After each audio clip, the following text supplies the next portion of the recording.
Welcome to the Meat and Potatoes podcast here at Bad Bet Studios. We're here with Jason VanCamp, who is the founder of Mission 60 and Warrior Rising, and a top-notch fella. How are you? Oh, thanks. I always try to be a good dude. It's a pleasure to be here. Thanks for having me. It's looking forward to this for a long time. Yeah, thank you. And we're also with Kyle Deaver, who's the president and CEO of Bad Bet, serving as co-host today. Yeah, we're over. I'm glad to be on. Glad to be here. I'll tell you, this is over here at my studios, and I shoot a UFC podcast in here, and we'll have a lot of the big guys. And it's bringing me back because I hate being in rooms with guys that I know could kick my ass. So glad to have you, Jason. It's an honor to be here. Thank you, man. I don't know about that, but it's a pleasure to be here. I think we're lucky to have folks like you in the community. You could do this kind of anywhere. We'll get into what you do and why you do it. We've gotten to know each other over the years, hang out in similar circles. In addition to what you do, 9 to 5, you're also an author. I am. Wrote a book, which some people would say is harder than becoming a Green Beret or Navy SEAL, right? And others would be like, no, it's pretty easy. But you've done both, right? So I do want to talk about that because a lot of people feel inspired by authors, and a lot of people do want to write a book, and they just don't. But in the name of your book, Deliberate Discomfort, you kind of solve that problem, right? That's exactly the point. That's the point of it. It all comes full circle. Full circle. Let's talk mostly, I suppose, about Warrior Rising, and let's just set the table with what it is and why you guys do it.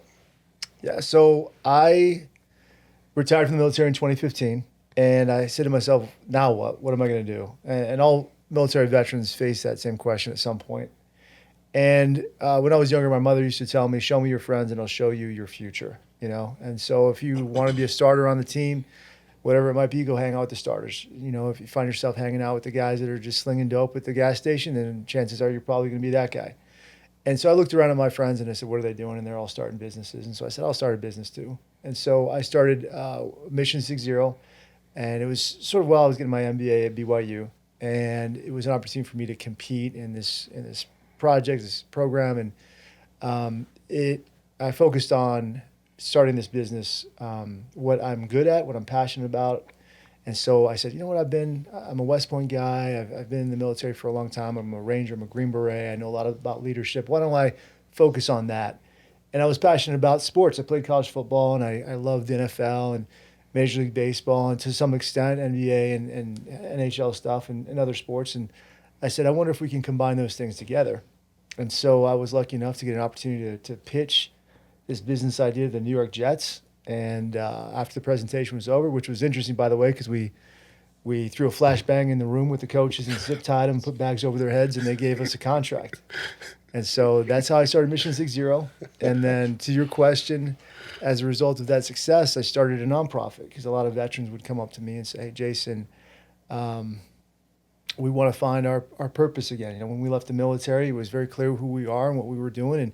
And right now it's easy to get lost. It's easy to fall down these holes where we're addicted to narcotics. We're struggling with our mental health, and what can you do to help us out? And I started Warrior Rising to help those veterans.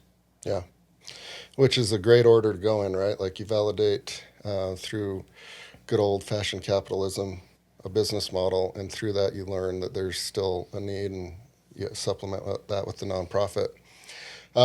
Great group to do a flashbang and zip ties on. They would react well to that, like the aggro football coaches and players. You never know. We thought to ourselves, hey, man, we could get thrown into jail. They could call the cops. They could get the F out of our office. But we rolled the dice, and when we pulled the bag off their heads, they were like, that was awesome. And so at the end of the presentation, the head coach at the time was Rex Ryan. He said, yeah. You've never had a contract before. This is your first time ever pitching a client. Guess what? Your first client is the New York Jets. And so that's how we got that contract. Perfect. I love that. The owner, if memory serves, is Woody Johnson from Johnson & Johnson. That's right. Opposite of Rex Ryan in my understandings of... We've run into him a couple of times. He's very quiet. He let us use his farm out there in, I think it was Bedlam, New Jersey. And so he was an interesting guy, cool guy. Are you hoping that somebody throws a flashbang in here and we get zip. No, here's a question I've always had. Okay. I've played a lot of video games, a lot of Call of Duty. Yeah. If somebody threw in a flashbang and I covered my ears and closed my eyes, would I be unaffected, or would that get me no matter what? Well, if you saw it come in and it was going off while you were doing that, you'd be disoriented. Once you see it, it's too late. If I told you to cover your ears Yeah. and close your eyes, and then they were going to throw something in here because you expected it, and you were just kind of, Yeah, you would really still tighten have a little bit, but I think you'd be okay. Have you, when you were out in the field, did you ever get hit by one? Is it like with cops or with military guys where you have to get tased so you're allowed to tase? Do you have to get flashbanged and everything? Well, we do all these things in certain courses that we take. So gas chamber, when you're essentially in basic training, you get gassed. You know what that's like. You get beat up. We went to SEER school, and so they beat the hell out of you and they treat you like a prisoner of war for a couple of weeks. Yeah. We went through that. And there are courses where you go to and they tase you. There's courses you go to, you get bit by a dog. Of course, you're wearing the blower suit Yeah. and things like that. So they try to get you sort of up to speed on what that would feel like if you were in that situation. Yeah. So my question, I don't want to dominate it there, but my question is, so I worked at this school Utah is very famous for having all these schools where people send their kids that they can't get control of. It was called, I think it's shut down now because they're too crazy, but it was called Diamond Ranch Academy down in St. George, right? Okay. And it was 13 to 17-year-old boys. Some of these kids were units. Some of these kids could bench twice what I could do, so I would just leave them alone. But I had the worst shift where I had to put them to sleep and I had to wake them up in the morning. And what it would do was it would make me on edge, because they're not happy. They're a little bit militant. So it would put me on edge when I'd go to church and be around other 13 to 17-year-old kids because I'm just like, I got to be careful around them. Does that happen a lot? And do you see that happen with a lot of guys who leave the service, have their last 20 years or 10 years or whatever it is, they've had to be on edge around other people and they don't know how to take off the edge? And does that cause a lot of their problems? Once you're conditioned to be vigilant, I don't think you can stop. Like, that's who you are now. I wouldn't say the people I served with are racist against like Muslims or anything because, yeah, we went after Islamic terrorists. However, as a Green Beret commander, the people that we went out there with to conduct these missions were also Muslims. Yeah. You know what I mean? And they were our friends. And we would have them kick down the doors and go, conduct close quarter battle and clear rooms with us. So I wouldn't say that there's that going on. However, if you see things that other people in the civilian world perhaps would ignore, they would be oblivious to, like, you're on high alert. And granted, most of the time you're worried about nothing. But, you're like, okay, I see something. I'm watching this dude. And some people might be like, this dude's kind of weird, man. He's staring at this, or this dude is a little bit off or whatever. It's just because we're considering things that might happen because we're guard dogs, man. We're sheepdogs. We want to make sure that people are safe and we want to serve. We're conditioned to serve. And so that's sort of, I guess, what we would see. So what would you say is the leading cause to a lot of the addictions and things? Is it because they had so much force structure that now there's no structure? What would you say is a leading cause to a lot of where they start to spiral when they get out and need warriorizing? And what does warriorizing do for them? Okay. All great questions. So mental health, it's unique for everybody. It's different for everybody. I think everybody on some level, they're going through something, and we shouldn't be afraid to say that or admit that because we've been through some trauma, most of us, and we've seen some things. And I think it helps to talk about those things with the right people. When you're in combat, when you're in the moment, things are happening so fast and you're so focused on the mission and what's next. You sometimes don't have the appropriate amount of time to allow those experiences to get into your psyche. But once those things are over, that's when you have time, and that's when it could potentially really hurt you. And so some of my buddies, they call it LTSD, lack of traumatic stress. And so when they're back in the States and they aren't bombarded with pressure anymore, what do? Well, they feel kind of bored and then they start thinking. And then they start thinking about the past. And then they start thinking, oh man, I haven't thought about that in a long time, perhaps. And then they start second guessing themselves. And then, they start talking to other people that might second guess them. And then that creeps into their psyche. And that's when, you get into some trouble. I feel like the Vietnam era guys and beyond that, it was always like, hey, you just shut your mouth. You don't talk about anything. Just suck it up and be a man, cowboy up, sort of thing. And, if you're getting drunk at the VFW and you're getting real drunk, maybe some of that stuff comes out. And maybe some of that stuff comes out when you get into a fight for the older guys. But for us, it was kind of like, hey, man, you got a guy, police call you up. You got a guy who's got a gun to his head in a car in the parking lot. The police are surrounding him. You need to go talk to him.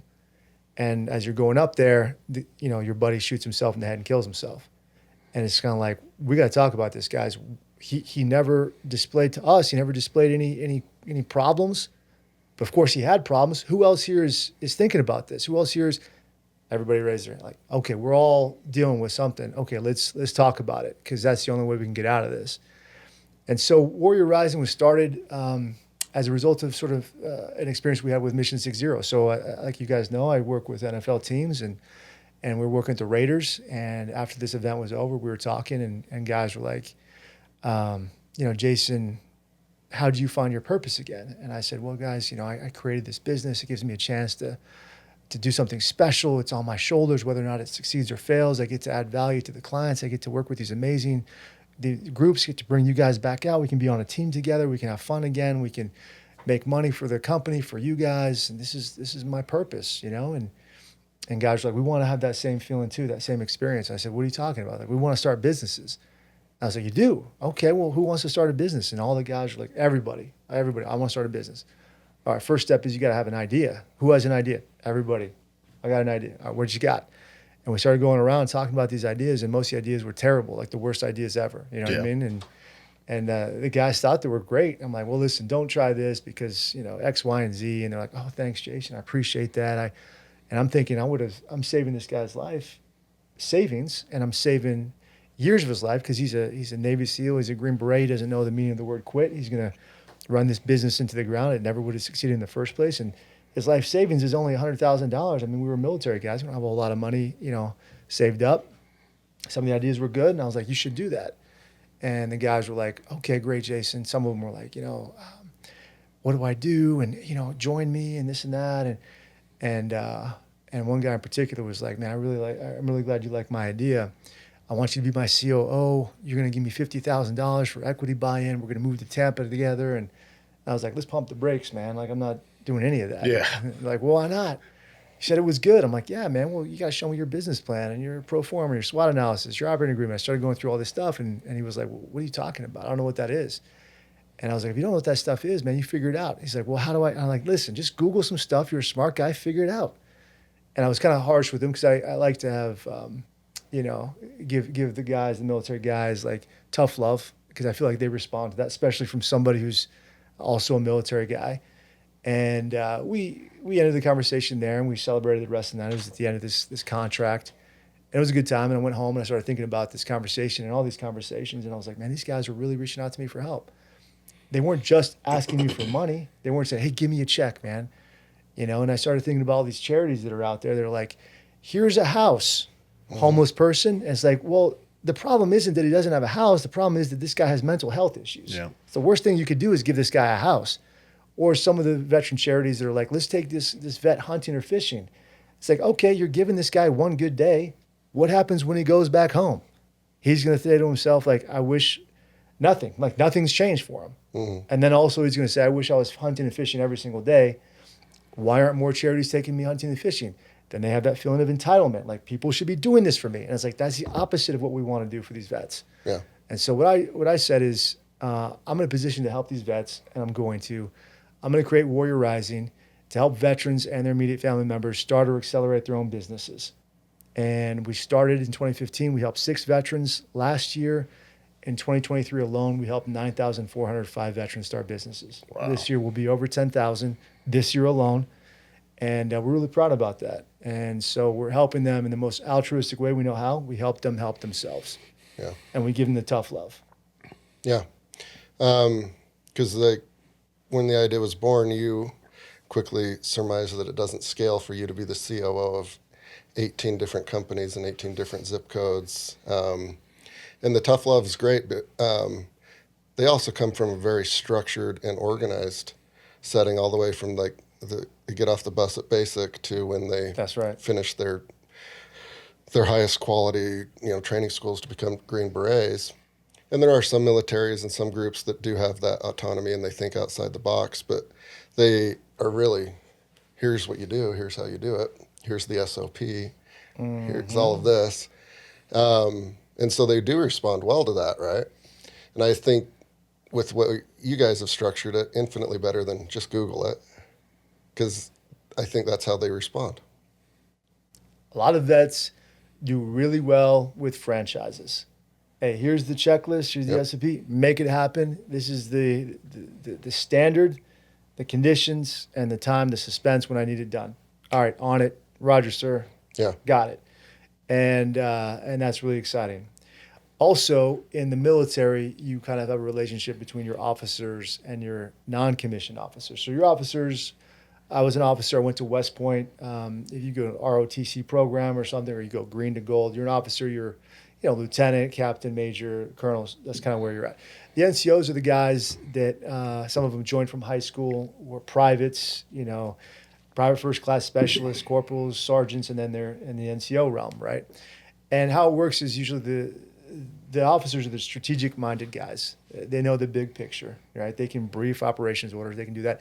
The NCOs are the blue-collar guys. The guys are like, I can get shit done. I can do the work. I'm the boots on the ground guys. I can do all that. So with Warrior Rising, what we've seen is officers come to us with these beautifully written business plans with amazing pitch decks, and they're like, look at this, and it's like, dude, this is awesome, great, go for it, do it. And like, well, how? Like, what? Well, you actually have to do it. You can't just like write the plan. And they're kind of like looking around, like, where are my NCOs at, right? Yeah.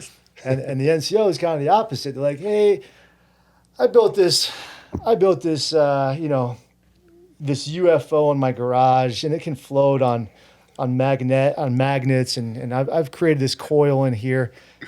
What do I do with this? And it's kind of like, dude, it's amazing. How did you do that? Well, I don't know what to do with it. Yeah. And it's just like, well, let me introduce you to this officer that knows how to do that, and let me introduce you to this NCO that knows how to actually build the thing. So the two of them together can do great things. And so that's what we found it works in the military, but also in business. Like, let's combine those two things together and we can find success. Some of the people that come to us, they have, an idea to start a farm. They're like, I want to start a farm and sell my chicken eggs at the local farmer market. Okay, great. We'll help you out with that. We'll get you an egg washing machine and an egg apron or something, right?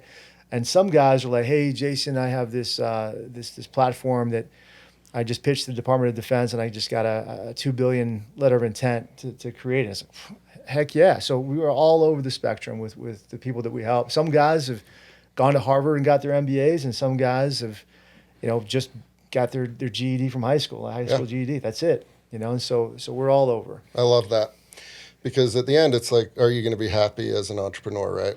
Whether you're making lifestyle money, or you're like scaling a $1 billion enterprise.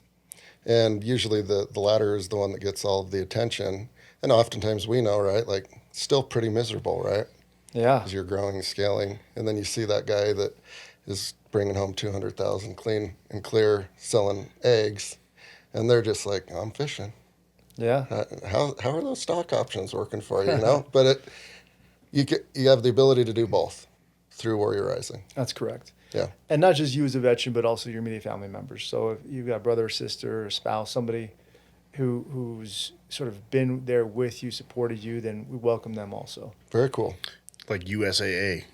If you know somebody in the military, you can be a member. It's kind of like USAA.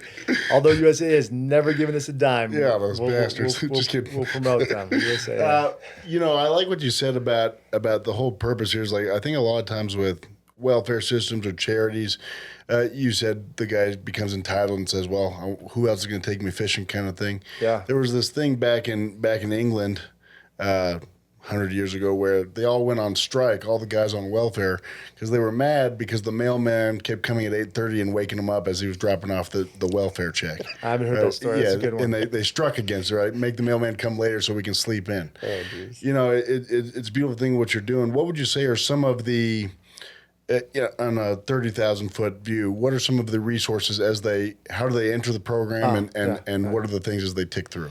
So they hear about Warrior Rising, via newsletter, millions of eyeballs get on that. And we're there, and we have all these different social media platforms and so forth. They hear about us, and they go to our website, and we have them sign up, so register. There's a small vetting process. They watch a couple videos, and then almost immediately we'll give them access to the Warrior Academy. So the Warrior Academy is a 40 video curriculum that we've created. It's proprietary. It translates the military decision-making process into a business model. So you go through this at your own pace, and everything is free for the veterans. We never charge them anything, and we never will. And they go through this 40 video curriculum, and as they're going through that, we have a monthly coaching call. And so they can show up on Zoom, ask questions. Our coaches will be there. And we have a monthly masterclass call where we have a subject matter expert show up in whatever industry, and they'll talk about their success, and then they'll do some Q&A at the end. So that's what we offer in the beginning. And once you complete that, you can apply to attend our Warrior University. It's like our master's program. It's in partnership with Grand Valley State University. It's an 8-week course. Soon we'll give them college credits for this.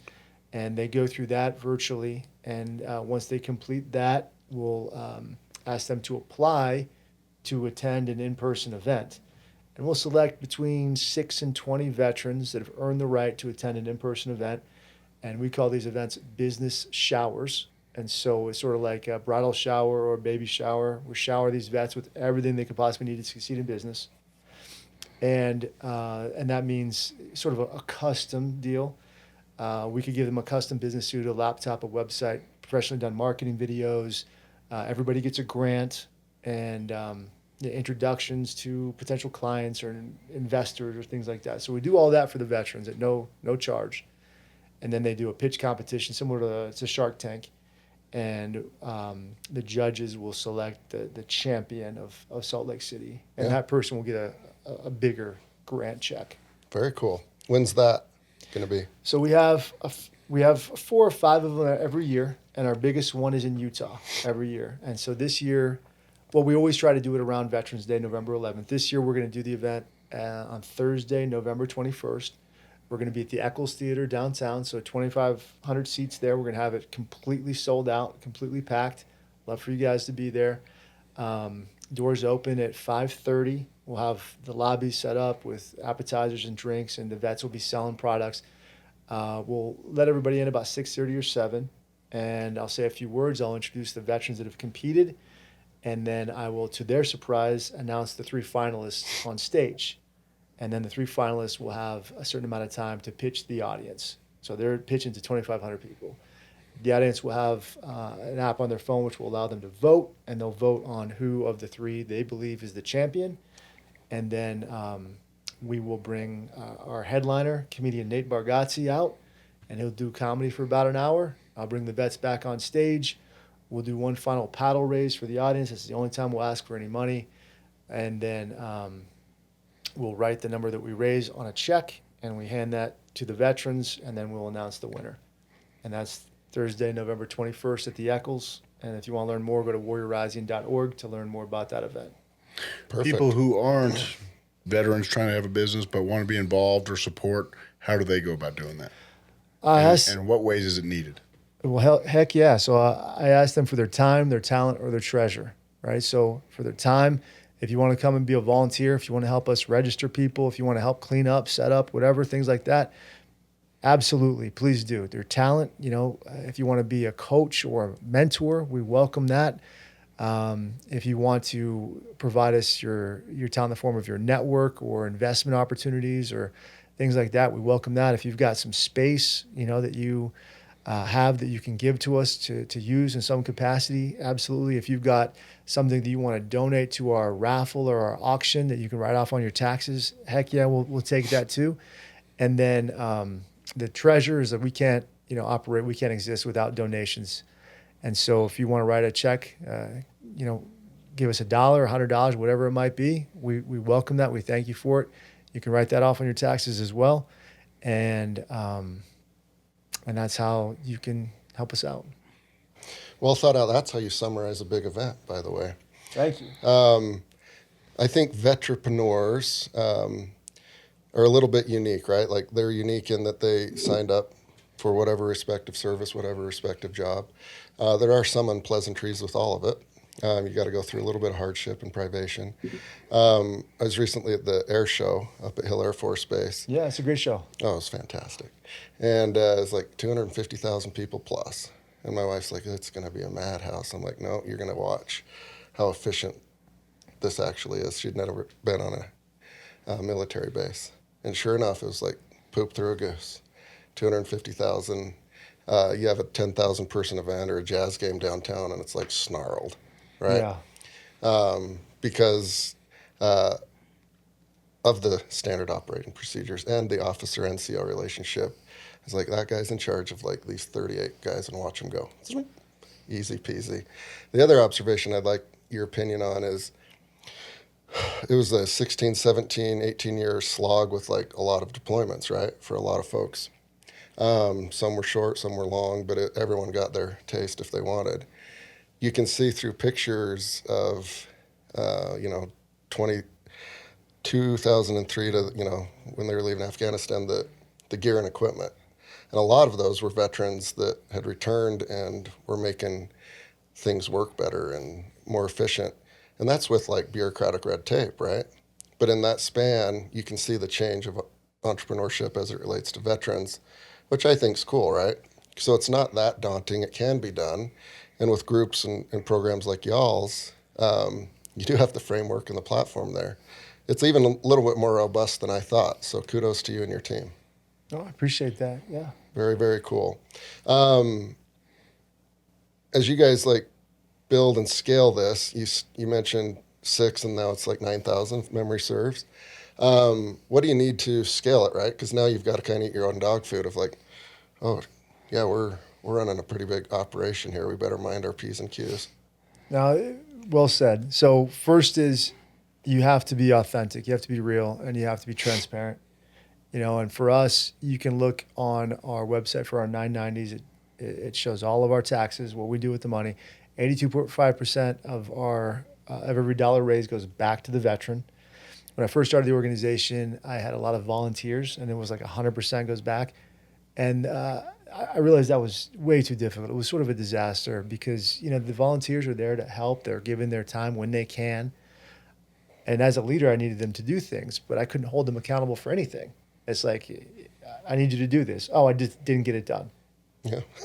What can I do? I can't fire you. I can't withhold your pay. I'm not getting paid anything. And so I realized a volunteer organization, like the quality is just crap. Yeah. You know what I mean? So I was like, we got to hire some people and we got to pay them to do a good job. And so that's kind of what we've done over the years. And I think most people, at Mission 60, we teach leadership and really what it comes down to is communication and having the right people in place. And I think most people will just hire people because they want to fill a seat. So butts filling seats. Mm-hmm. We're looking for the right butt for the right seat. That's how we take a long time to hire folks, and we give them a trial period before we get them going. And once they're in place and they've proven themselves, that's when we turn the volume up, so to speak. Yeah. And so I think that's the first thing. The second thing, I guess, if you're looking at it is you have to raise money. Yeah. You can't, it's going to be a hobby. If you're not raising money, it's just an expensive hobby. Mm-hmm. And so how do you do that? A lot of nonprofits start out with a big donor right off the bat. Hey, here's a $2 million check. We didn't do it that way. We started at the grassroots level. We got a $5,000 check here, a $1,000 check there. And then all of a sudden we got the $10,000 checks. So we're up to the 6-figure checks. We've never received a 7-figure check, and we're about 4 to 5 million every year.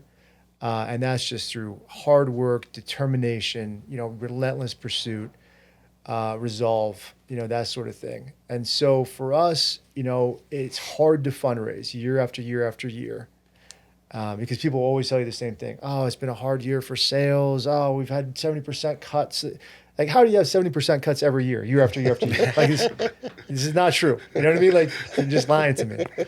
And so, you get a chance to know who to trust and who not to trust, and who's going to be there for you and who's not, and who's just going to ask you for stuff and never reciprocate. And so for me, I've always been a guy that's been like, what can I do for you first? Let me show you that I'm authentic. And, if I do this, hey, listen, I'm not saying you have to do something, but, let's create a real partnership here and let's help each other out. Yeah. And so what's next for us is we want to continue to be top rated on Charity Navigator and GuideStar. That means a lot. Next is we want to create an endowment. We're just on the verge of creating that.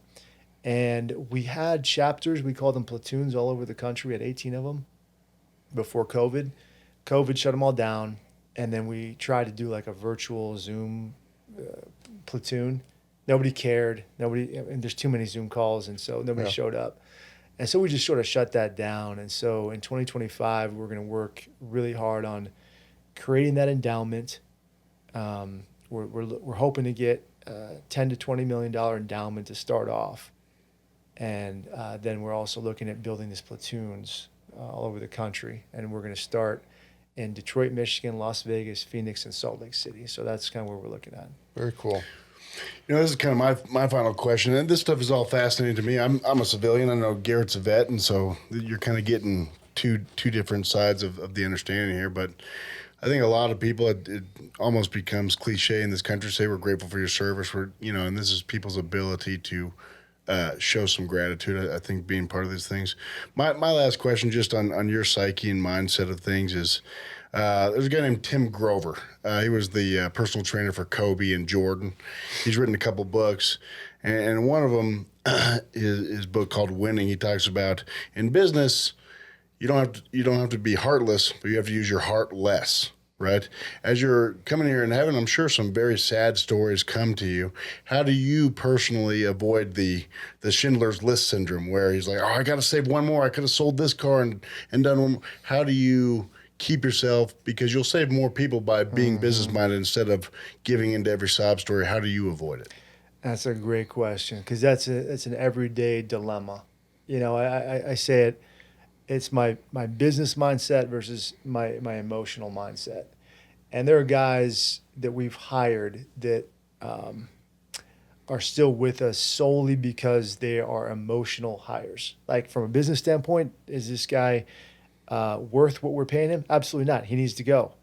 But all this other stuff and the loyalty he's displayed and, the fact that he is where he is in the situation and everything, I can't possibly let him go. So there are things every day that weigh on me, right? And I try to make the best decision with that, because sometimes the business decision isn't always the best decision. It isn't always about dollars and cents. So I think about that, right? I think about the emotional versus the professional, the business decision, and I think about the experiences that I've had over being a business owner over the last, and also being as a leader, as a commander, in the Special Forces over the last X amount of years. And when you're young, you, at least for me, I was convinced to do things that weren't right because I wanted to be liked by my team or by my guys. And as you get older and you get more experience, you're like, I'm not falling for that again. I'm not doing that again. It's a hard no. It's an absolute not. And that's why, a lot of the officers, they become more stern and more gruff as they grow, and they say no a lot quicker and a lot easier. And some of the NCOs are like, man, this guy was cool when he was a team leader, but now he's the battalion commander. He's an ass, man. Yeah. It's because he's been burned so many times by you guys that he's become this. And that's kind of the same thing in business. Is like, I've heard this sob story before, and I'm calling bullshit on this. Yeah. And this is what you actually need to do, and sometimes that's what the guys need to hear. Like, you're calling them out on this because you're not falling for it. And I found that the folks respond to that a lot more. Yeah. You know? Yeah. good for you having empathy for the older officers, because You know? their hair gets gray real quick once they get to a certain Yeah. level, and it's like, oh, that poor guy's facing a lot of decisions every day, isn't he? Now he probably wishes he was back where he started. But Yeah. I reckon we could do this for 5 hours, but unfortunately we can't. But count us in to support. We've thank tried you. over the years to be helpful and supportive. Really appreciate all you've done, and what an amazing program you've built. Not for the faint of heart, but deliberately discomfort. That's kind of where you excel, huh? Yeah, that's my book, Deliberate Discomfort. We've sold over 40,000 copies, so we're Yeah. not at that level like extreme ownership, unfortunately, but maybe one day. Yeah. And I enjoy writing. I'm writing another book, the sequel to Deliberate Discomfort right now, so appreciate Perfect. that. Yeah. Thank you, Jason. Appreciate it. Thanks.